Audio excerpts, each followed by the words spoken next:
বাংলাদেশের আর্থসামাজিক উন্নয়ন, কর্মসংস্থান সৃষ্টি ও কাঙ্ক্ষিত অর্থনৈতিক প্রবৃদ্ধির অর্জনে সিএমএসএমই খাতের ভূমিকা অনস্বীকার্য। মাননীয় প্রধানমন্ত্রী জননেত্রী শেখ হাসিনা কিন্তু 5 দফা নির্দেশনা রয়েছে এই খাত নিয়ে।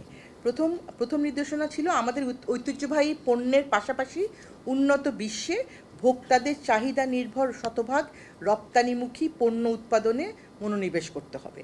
দ্বিতীয়ত, দেশজ কাঁচামাল ব্যবহার করে ভারী শিল্পের পরিপূরক পণ্য এসএমই শিল্পের মাধ্যমে প্রস্তুত করার চেষ্টা করতে হবে। তৃতীয়ত, এসএমই শিল্পের মাধ্যমে সুনীল অর্থনীতির বিকাশ ঘটাতে হবে। চতুর্থত, কেউ যাতে আমাদের আর সস্তা শ্রমের দেশ মনে না করে, সেজন্য আমাদের দক্ষ জনশক্তি সৃষ্টি করতে হবে।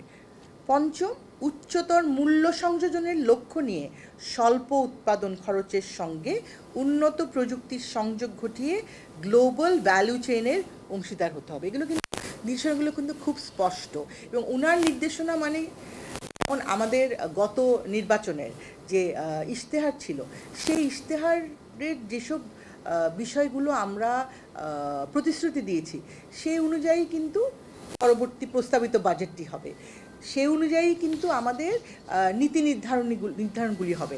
সুতরাং ব্যাংক ঋণ ছাড়াও বিশ্বের বিভিন্ন দেশে যেসব বিকল্প অর্থায়নের ব্যবস্থা রয়েছে, সেগুলো আমাদের দেশেও কিন্তু আছে।